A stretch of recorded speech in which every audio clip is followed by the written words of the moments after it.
à toutes et à tous et merci de prendre le rendez-vous de ce 12h45 dont voici le sommaire.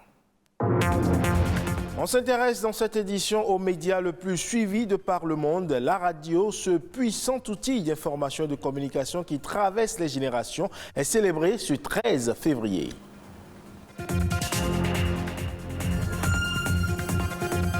Ce sont de jeunes pousses qui participent à la croissance économique. Depuis quelques années, les startups s'établissent sur le marché innovant du numérique. Mais l'environnement béninois leur est-il propice? État des lieux à suivre. Et enfin, on parlera aussi des océans, ces véritables poumons pour la Terre, mais qui sont sous une menace sans précédent du fait de l'action humaine avec de graves conséquences sur les activités économiques.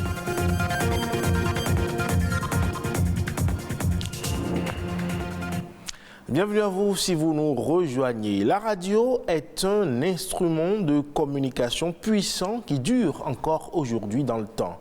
Elle est à ce jour le média le plus suivi au monde et sa capacité à toucher le plus grand nombre de personnes signifie qu'elle peut façonner l'expérience de la diversité dans une société et qu'elle constitue une arène où toutes les voix peuvent s'exprimer, être représentées et être entendues. Ce qui explique d'ailleurs le thème retenu ce 13 février, journée mondiale de la radio, à savoir Radio et Confiance. Média le plus consommé au monde, la radio est aujourd'hui un instrument puissant pour célébrer l'humanité dans toute sa diversité. Outil de communication universelle, elle continue d'être le moyen d'information ayant la plus grande pénétration sur la planète Terre. La radio est très importante dans le quotidien de l'homme car elle traverse les époques en restant le relais d'un monde en perpétuelle mutation. La radio aujourd'hui, elle sert à communiquer, informer, éduquer, sensibiliser et toute autre chose. Parce que c'est un instrument vital pour des pays comme nous, comme l'Afrique, qui se veut être et devenir performante.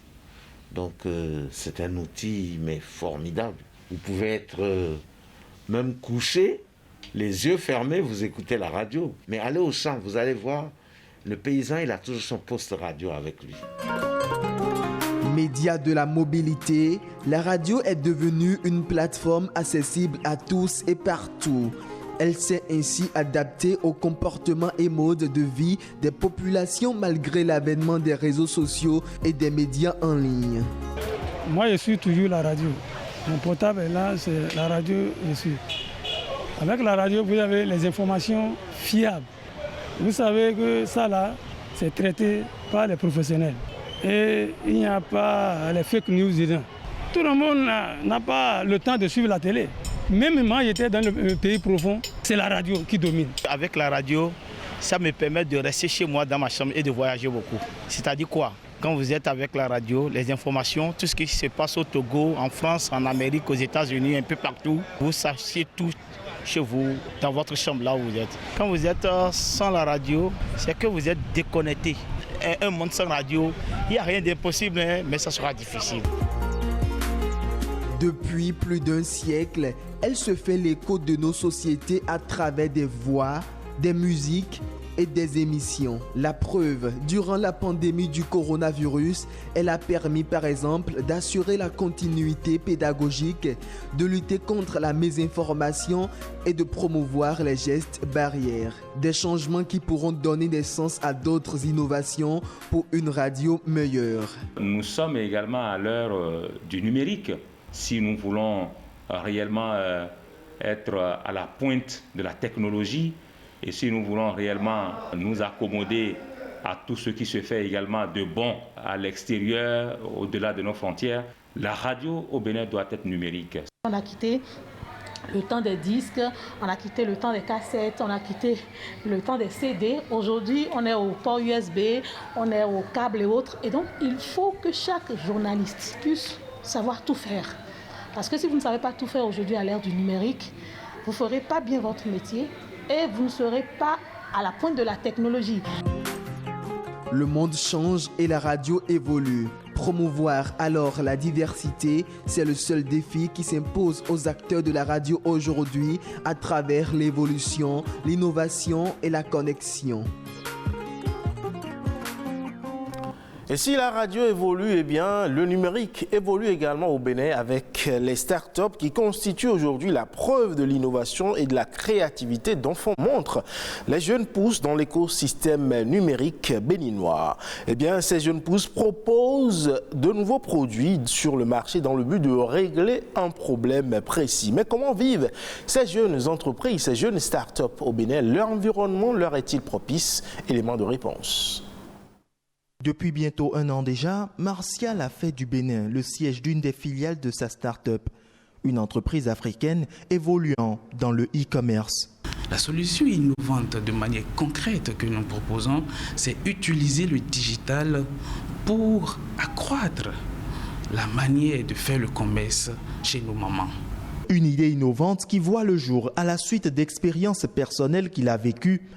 À ce jour, sa start-up est présente dans 8 pays africains, mais son rendement pourrait être bien meilleur si le Bénin offrait un environnement identique à celui des 7 autres pays. Jusqu'aujourd'hui, en une année d'exercice, nous pouvons dire que ça a évolué, mais particulièrement dans l'environnement béninois, il faut comprendre qu'il y a beaucoup de choses à parfaire. Beaucoup de choses à parfaire parce que les gens ne maîtrisent pas trop le digital. Les gens ne maîtrisent pas l'avantage qu'on peut tirer du digital. Par contre, dans d'autres pays comme le Sénégal, où nous sommes activement présents, ils ont pris rapidement à bras le corps. Le Ghana, ils ont pris rapidement à bras le corps parce qu'ils sont plus évolués digitalement que nous. Ici, une jeune pousse gravit les échelons dans le secteur de l'électronique et de l'informatique. À sa tête, Wenceslas, dont voici la récente réalisation.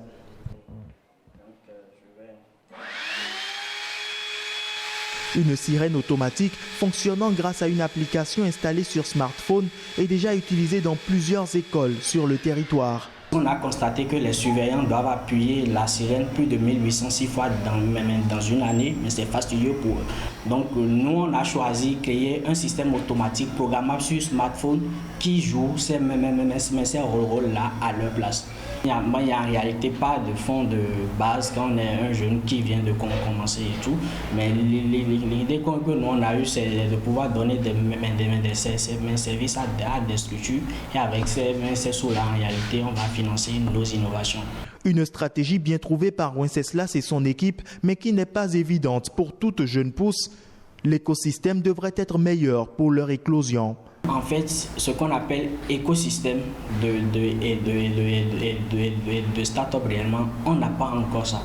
En fait, et c'est ce qui fait réellement que l'émergence des start-up, on ne voit réellement pas ça. Parce que quand on parle d'écosystème en réalité, on a les Fab Labs, on a les universités, les incubateurs et tout. C'est quand toutes ces choses-là marchent ensemble que les start-up pourront aller plus loin. 7. Le gouvernement fait un effort, mais une start-up, de par sa définition déjà, c'est une entreprise, une jeune pousse, et donc ça nécessite beaucoup d'investissement. En attendant que cela change, ces 2 start-up font leur bonhomme de chemin avec à l'esprit de grands rêves, qui pour devenir une grande structure de conception électronique, qui pour devenir le géant du e-commerce sur le continent africain. Et au cours des années, les activités humaines menées dans les océans et à proximité entraînent de graves conséquences pour l'état de l'environnement marin. Les scientifiques constatent d'ailleurs que la santé des océans se dégrade plus rapidement que prévu, ce qui a un impact sur les activités économiques. Du moins, c'est ce que nous dit cet océanographe. Les océans se portent très mal. Ça s'explique par le fait que nous-mêmes, nous polluons l'océan par les déchets d'origine terrestre. Les déchets que nous produisons dans toutes nos activités. Nous allons, disons, des plastiques, les batteries, les piles que nous jetons en mer, même si ce n'est pas directement en mer que nous jetons, disons, dans nos lagunes, dans nos lacs, et plus précisément dans le chenal. Nos océans sont vraiment en danger. C'est pourquoi il faut qu'aujourd'hui, tout le monde participe à la préservation de l'océan en gérant au mieux les déchets que nous utilisons, les déchets que nous générons. Les femmes doivent être impliquées davantage parce que si nous prenons les femmes, disons, intellectuelles par exemple, c'est-à-dire ceux qui ont des diplômes pour pouvoir exercer une activité, nous en avons très peu dans les activités liées aux travaux de la mer, c'est-à-dire les océanographes femmes, il en existe très peu. Mais par contre, nous avons les mareyeuses, c'est-à-dire les femmes qui traitent les produits halieutiques post-capture. Nous avons ces femmes-là qui sont là pour pouvoir traiter les produits et les mettre sur le marché. En général, il faut voir seulement notre berge lagunaire si vous allez à Dantokpa aujourd'hui. Et tout ça là, ça rentre dans la mer. Donc, si nous continuons ainsi à jeter les déchets, disons, dans nos plans d'eau intérieurs et dans les lagunes, ça veut dire que nous finirons vraiment par ne plus exister. Parce que si l'océan disparaît, ça veut dire que nous, si notre vie est hypothéquée, nous risquons de disparaître aussi. Et puis, hors de nos frontières, deux botanistes, Christophe et Théo, savent que 10 à 20% de la flore mondiale reste encore à découvrir. Ils ont donc décidé de se mettre en quête de nouveaux spécimens de plantes ou de fleurs à travers le monde. Suivons leur reportage à l'extrême est du Sénégal à la recherche de nouvelles espèces de fougères au cœur d'une cascade. C'est une mission scientifique qui a tout d'une expédition. Un groupe de chercheurs français et sénégalais s'avance à moto dans la brousse, sur des pistes à peine tracées. On est un peu trop chargé, donc on ne peut pas aller très très vite. En tête, derrière leur chauffeur, Christophe l'aventurier et Paterne, doctorant en botanique. Ils se rendent à l'extrême est du Sénégal, à la recherche de nouvelles plantes qui n'auraient encore jamais été découvertes, particulièrement de nouvelles espèces de fougères. Ces fougères qui poussent apparemment dans l'eau et relativement en altitude sont a priori, pour certaines, inconnues encore au Sénégal. Pour espérer les trouver, il faut dépasser les derniers villages et s'enfoncer toujours plus loin. Attention aux pneus. Le but du voyage, le voici. Une cascade particulièrement préservée et qui n'apparaît sur aucune carte. Elle est superbe, hein, c'est vrai. Dans les sites les plus cachés, la nature regorge encore de secrets. Chaque année, 2000 nouvelles espèces de plantes sont découvertes dans le monde. Les falaises sont des milieux d'accès difficiles, donc très peu perturbés.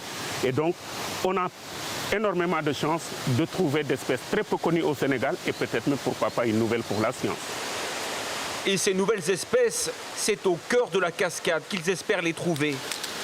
C'est à Christophe et Théo que revient la tâche périlleuse. C'est haut, hein ? 70 mètres de descente, on rappelle. T'as toujours peur de se casser la gueule. Et après, un peu d'excitation. Ça fait une bonne adrénaline. Ça bouge trop, tu me dis, je remonte tout de suite. Juste accroché à cet arbre, Christophe se lance dans le vide. Au cours de sa descente, il va donc collecter des spécimens. C'est l'objectif même de la botanique, l'étude des végétaux au plus près. Alors j'essaye évidemment de ne pas reprendre 3 fois la même. Et donc tout ce que je trouve nouveau, je le prends. C'est assez simple. C'est un travail simple, hein, un peu physique quand même, un peu dangereux, mais rafraîchissant aussi. Avec des trompes d'eau sur le casque, il est difficile de discerner chaque plante. Alors les deux chercheurs cueillent tout ce qu'ils voient, sous le contrôle de leurs collègues restés en bas. Les sacs se remplissent et c'est le plongeon final. Juste en bas de la cascade, Paterne a lui déjà une première surprise. Là, nous sommes en face d'une nouvelle espèce qui n'a pas encore été située pour le Sénégal. Là, voilà.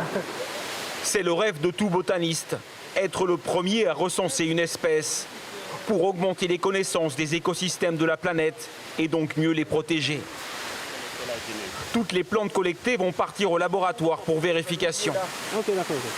En attendant, Paterne les dépose avec soin dans son herbier. Les fougères sont très précieux pour nous, il faut les ranger avec délicatesse. Il y a beaucoup de travail à faire et voilà, vivement qu'il y ait d'autres missions et dans d'autres endroits qui n'ont pas encore été explorés. Au XXIe siècle, la botanique a encore de quoi nous étonner. Selon les estimations, 10 à 20% de la flore mondiale serait encore à découvrir.